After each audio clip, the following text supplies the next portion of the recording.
Ladies and gentlemen, it is your man recently in Japan, Jay Contra, and I want to talk to you about looking for video games in Japan in the year 2023. We are now post-COVID, whatever that means, and Japan has been open to visitors for the last about 6 months. And having been there for about 2.5 weeks now, I gotta tell you, the situation is not bad, but it certainly is bleak if your intention is to visit Japan and buy a lot of video games. Because guess what? If you are only going to Tokyo, you are going to be severely disappointed. And so I want to tell you what I saw. The shelves were surprisingly empty. I went to Friends, I went to Trader, I went to Super Potato, I went to every possible place you could find a retro game in Akihabara in the middle of Tokyo. And the amount of inventory that was on hand was about probably half of what I remember it. And I'm not even talking about like in the early COVID days where I was in Japan for a couple of months and I just saw places full to the brim because no tourists were allowed into the country. So you had a lot of stores that were building up inventory over the months without any foreigners there to buy them up. But even in comparison to what were generally seen as the dark days of Japanese game collecting back in like 2015 and 2016. You probably saw some articles in that era that was complaining about how, the Japanese video game paradise is empty. You used to see shelves in Super Potato that were cleared out. And remember, Super Potato has always been on the pricier end of the retro video game shops in Akihabara. And even today, you can tell that it is now worse than back in what I thought was the worst time of 2015 and 2016. You've seen a lot of consolidation in terms of the inventories of these places and even in the shops themselves. For example, there's Retro Game Camp, which burst into the scene sometime in the mid 2010s, and they become so popular and they were able to amass such an amount of retro video games that they had two stores that opened in relatively quick succession. Their main store, which was on the main road of Akihabara, and then close by, it was like a block or two away, they had a basement store that was called Retro Game Camp Dungeon. Retro Game Camp Dungeon is no longer with us. We only have the Retro Game Camp store, their main, first and second story store on the main road there. And they had some stuff, but then again, their prices were also out of control. They were very, very expensive.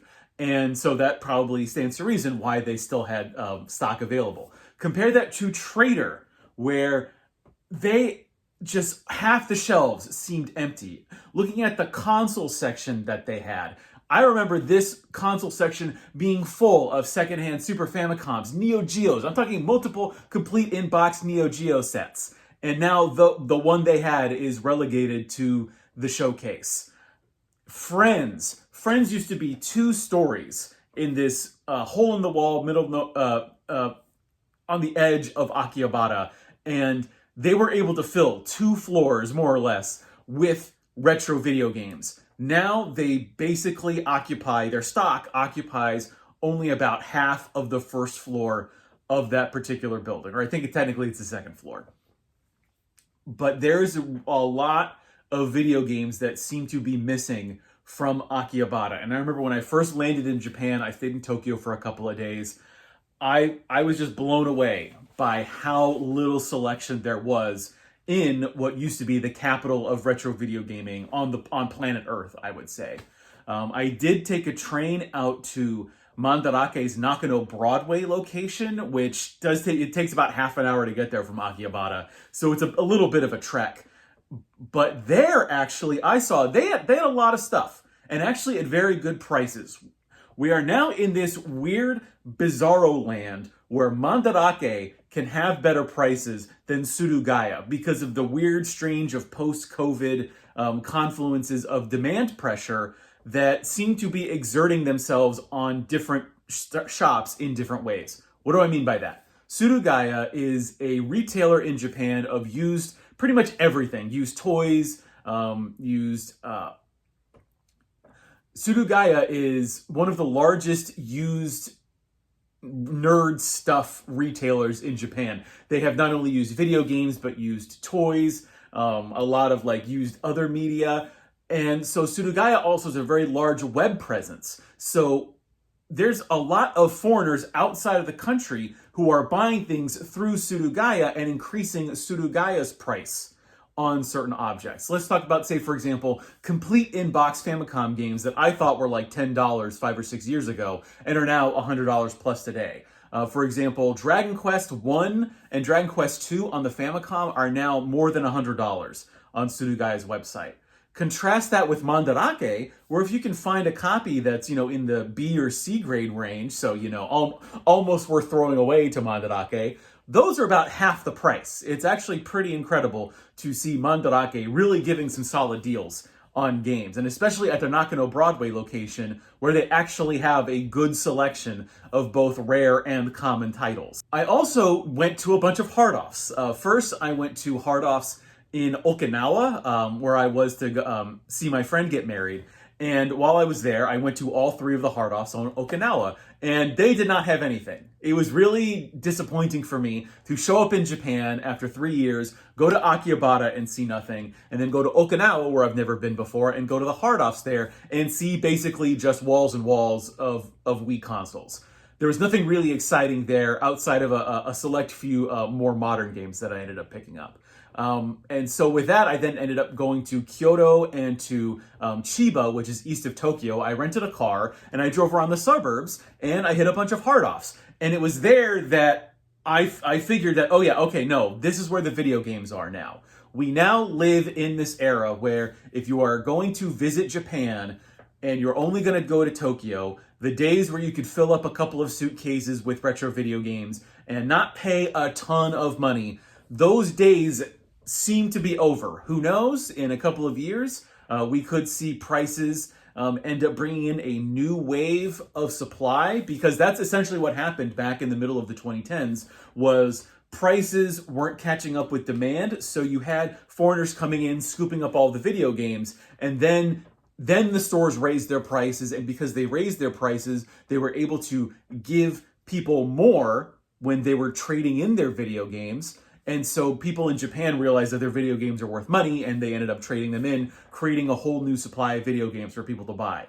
I don't know if you can do that a second time. I don't know if we've hit this point in Japanese game collecting where the games have simply just been sucked out of Japan, or I guess more specifically, have been sucked out of Tokyo. Because in my travels around Chiba and the suburbs of Kyoto, that's where all the games seem to be now. So if you want to seriously collect retro video games in Japan on your trip and you want to see them in person, you're going to have to get out to the suburbs. You can take the train, you can take the bus, but it's going to take a significant time investment over just going to Akihabara, which is like basically 20 to 30 minutes from everywhere in Tokyo. What I also noticed was I did a big price comparison of the games that I picked up at these hard-offs at other locations, and I compared them to how much would I have paid for these games when I compare them to just ordering them from Surugaya, including shipping.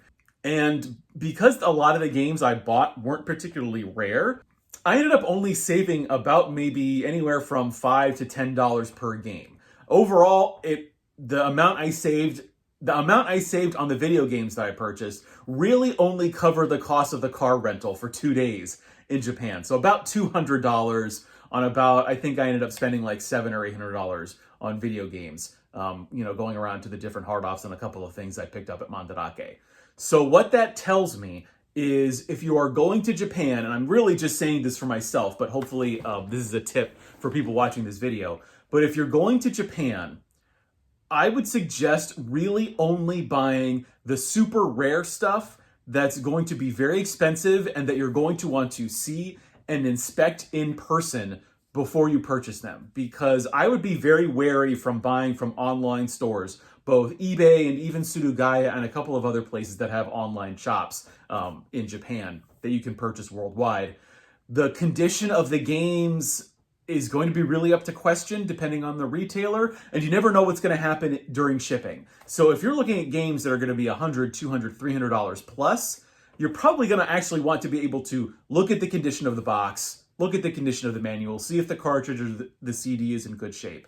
And you're really only going to be able to do that in person. Because if you are going to be buying a huge swath of common or semi-uncommon video games, you're probably not that nitpicky about condition, and you can just go online and buy those through Surugaya. If you're comparing prices with eBay, yeah, I saved a ton. I saved hundreds and hundreds of dollars compared to buying these games in Japan rather than buying them through eBay sellers, most of which who are located in Japan. So that's another consideration is don't really buy things through eBay unless it's something that you really want, as well as if it's, a common game, just buy it through Surugaya. That's going to be cheaper. It's going to save you bag space on the airplane. You're not going to be worried about crushing things in your suitcase. And the fact is, if you're going to Japan, you probably don't want to be spending all of your time hunting a bunch of different hard-offs trying to find one game that's worth $20. You can just click, like 2 clicks and you get it through Surugaya. Instead, just go to Japan and buy the rare games. But you're probably going to have to look around for it because looking through the showcases in Akihabara, there just wasn't all that much. And when you compare it to the pre-COVID era, oh boy, is there way, way less games that you're going to find there. But if you're willing to do a hike, you're willing to go out to Nakano, you're willing to go to outer Tokyo and the suburbs, the games are still there. It's just going to require more of a time investment than it ever has before. Before I end, I want to pump my Twitch channel. I am streaming every Sunday at 7 p.m. Eastern Standard Time, where we're talking about Japan, games, and everything in between. That's twitch.tv/jcontra every Sunday at 7 p.m. Eastern Standard Time. I've been your man out of Japan, Jay Contra. Thanks for watching. See you next time, and mahalo.